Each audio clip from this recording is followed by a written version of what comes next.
what's up, my cribs? What's going on? What's going on? What's going on? You already know what this is, man. Neighborhood River Spray, the Soldiers of the Hip Hop. Reemo Meerak, we are here. We are here. We are here. Ah, ah. This is what the culture needed. This is what the culture wanted. You know what I'm saying? What can I say about this man I'm about to speak to right now? I ain't gonna hold you. You probably got like top 5 right now in this like decade hottest takes on the culture. He's done saved a lot of your favorites' careers. You know what I'm saying? Got them out of a lot of trouble. He got probably arguably top 5 podcasts out right now.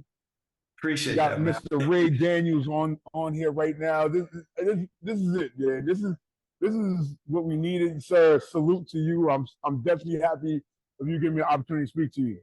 Man, I appreciate you. I appreciate you wanting to talk to me, bro. It's blessings all over this call right now. Let's go. Yeah, definitely, man. No, real rap, man. I mean, overall, I mean, like I said, man, here with Cuts, you know what I'm saying? We definitely aim to talk to the best, you know, about the behind the scenes, about the nuances, about everything or what have you with the culture, you know what I'm saying? Also, too, even business-wise. And the one thing I can say about you that I love about your platform and what you do is there's no punches held back. You know what I'm saying? If it's whack, it's whack. It's trash, it's trash. You know what I'm saying? We don't have enough time to bullshit each other, bro. Like we starting 400 years behind, man. We ain't got time to like bullshit. We got to get right to it. We ain't got no choice. So that's really what it is. I just don't want to bullshit nobody because I don't want to waste no one's time, honestly. Yeah, that's what's up. No, that's what's up, man. Listen, man. And for me, I'm getting a question off the rip. First question off the rip with you. I want to know why in today's game, why is it so contradictory with hip hop? Like, it's like you get all the purists that be like coming out, yo, I want bars, I want this, I want that. Then you get the bars, then it's like, I don't like the bars, I don't like this, I like that. So for you, as long as you've been in the game, what do you feel you could pinpoint to say is the height of the contradictory or the height of the contradicting? You want to order a burger from Chick-fil-A, right? So people that are contradicting the lyrics, there are lyrics out there. You just got to go get it. There are songs out there. You got to go get it. When you go get the song, you complain about lyrics, that's contradictory because now with streaming, you can just, it don't cost us to listen. It used to cost us, buy a CD to listen. It don't even cost us to listen. So at that moment, it's like, nigga, if you want to hear some bars, there are millions of bars.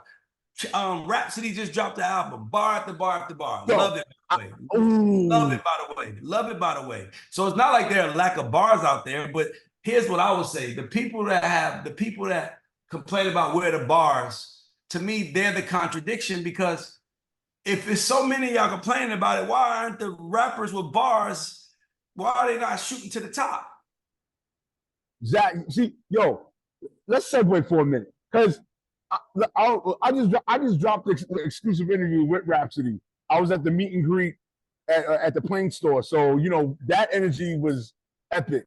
I even jumped out the window. I said it. I was like, yo, listen, she don't get a Grammy nod or she don't get a Grammy win. Yo, F music. Real talk, in my opinion. You know what I'm saying? Because that right there, she is probably the first artist out of many. Like I'm 40. I'm mid-40. I'm the first artist in a very long time. 22 tracks, listened 4 times in a 3 minutes, son. No skips.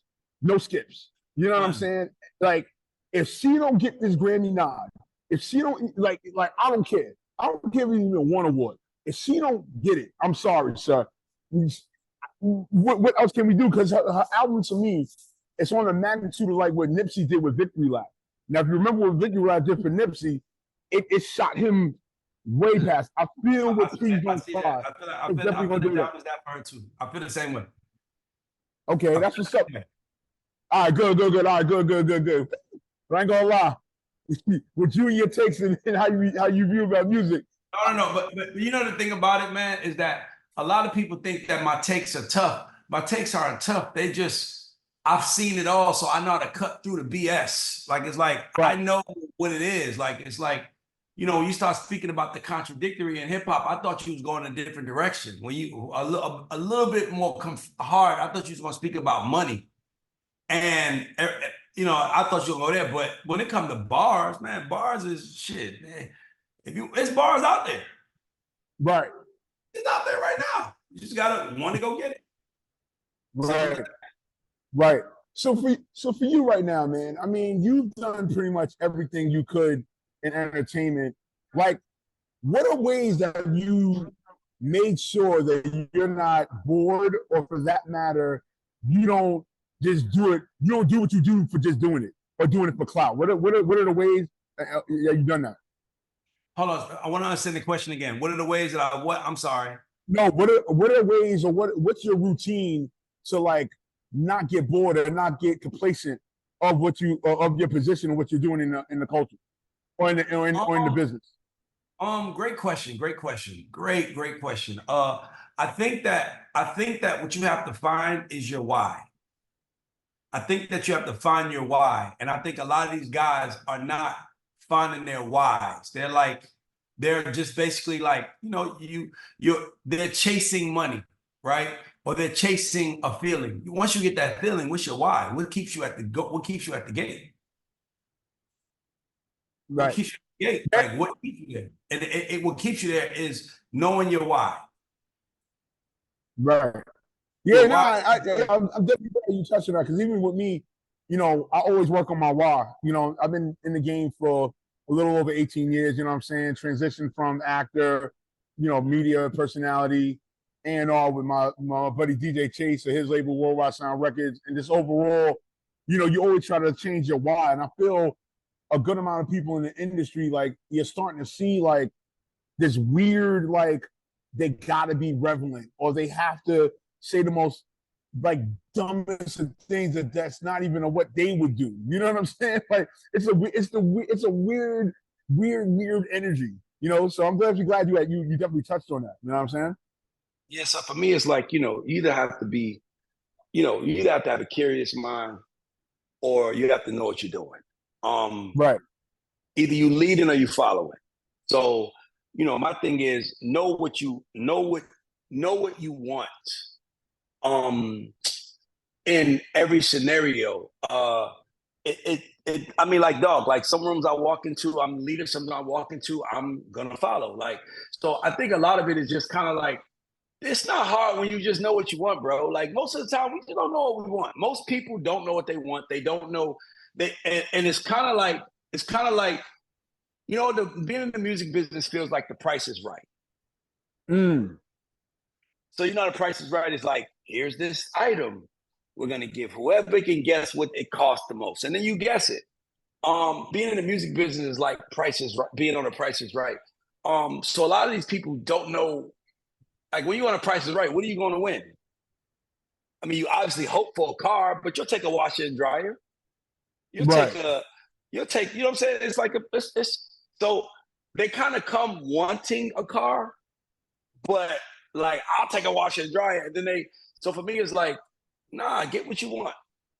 Like, say what you want. Like, what happens if somebody's on the Family Feud? I mean, sorry, Price is Right, and they're like, "Come on down." And they was like, "Can I come next?"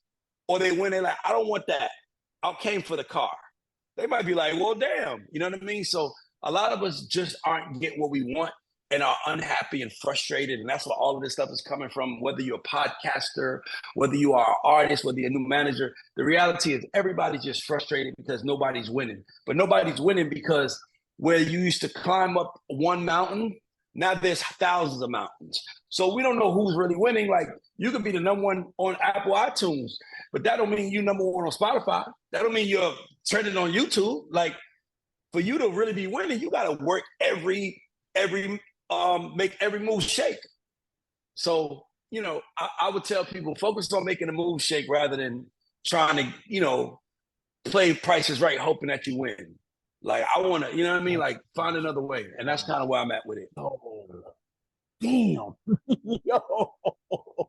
Yo, nah, that's what's up, man. And also too, man, I just really miss when people like did their research on things that they did, or for that matter, they really paid attention to the trajectory of what they were doing versus, you know what, because I got a title, I'm just gonna do it. You know what I'm saying? So I'm really glad you really touched on that.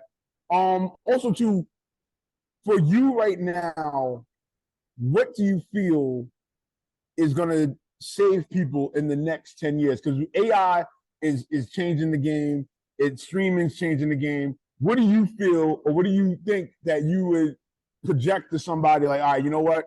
I think this is the next big thing that's going to save people within this game and industry. Well, I think I've been telling everybody for the last 4 or 5 years, I think we all need to see ourselves as community leaders. The future of this world is community. Like more and more people are living longer. People are being born at a faster rate. And if you pay attention to these cities, you pay attention to what's happening around us, like there's buildings going up everywhere. Everywhere there's buildings going up. Why is that? Because we have more people coming into the world every day and they need a place to live. So ask yourself, like you're gonna have people who are gonna be a part of communities, and that's where they're gonna shop, that's where they're gonna do everything, that's where they're gonna build, that's where they're gonna do everything. Because you can make $100 million off e-commerce and never leave your house. So because you don't have to leave the house to get rich, I can see people building around their houses. If that makes sense. So I want to be a community leader. I'm gonna buy some land. It's funny because I was watching this show last night, and this guy said he was selling his house, and they was like, "Why are you selling your house?" And he said, "Because I'm going to move this neighborhood, this town, 20 miles out of Las Vegas, and I want to build a community there." And it's like that's what we're looking at. Like if you don't have a following, if you don't have a community, if you don't have a people, I mean, I don't care if it's 100 people. But 100 people who are like you, who you can move group economics with, who you can say, hey, I'm Reemo and I'm selling these glasses that I'm wearing, and 100 people are gonna pay $1,000 for Reemo glasses because they're in your community, and you just made $100,000 for some glasses instantly. Like we're gonna have to start creating communities, and if you pay attention, that's what the world is like. It's just that's why we're so divided. That's why there's so much anger. That's why so much hate. Because we're mad that we're not like each other. When you really can just go be a part of a community that's like yours. So for me, I feel like if you are whatever you want to do, I don't give a fuck if you're a registered nurse. You need a podcast called Registered Nurses. And it can only be for registered nurses and what they go through. But imagine if you had that. You could sell them products. You could have them introduce new products. Think about it. Now I got 1,000 nurses across America. Now, who is that value to? That's value to Big Pharma. That's value to doctors. That's value to everybody. And you just was like, I just wanted to talk to them. So for me, you're going to have to influence something to make the world move in today because everybody's famous. That's right. That's right. See, I'm glad you said that because even too, I'm going to take it back to your previous episode. I love how you gave Kai Cenat props during when he did at Union Square because I was preaching. I was like, yo, bro, he shut down a major real estate area in New York. You know what I'm saying? He's like, just saying I'm gonna be there. Just saying I'm gonna be there. Right. The stores closed. The streets were cut off. Even then, even you had issues getting out the subway, son. All because of 6 PlayStations and a Possible. Like, yo, it's crazy, but my thing is this: how many people in the world you think you heard his name for the first time then that won't forget his name? Why won't they forget his name? Right. They won't forget his name because they saw a community of people celebrate him. Community is the future, bro. That's a fact. That the most valuable thing that we all have to give is time and eyes. That's it. Like, nigga, I could never, like, Shannon Sharp had 49 million views on the video. Like, that was 49 million times someone gave him time. and eyes.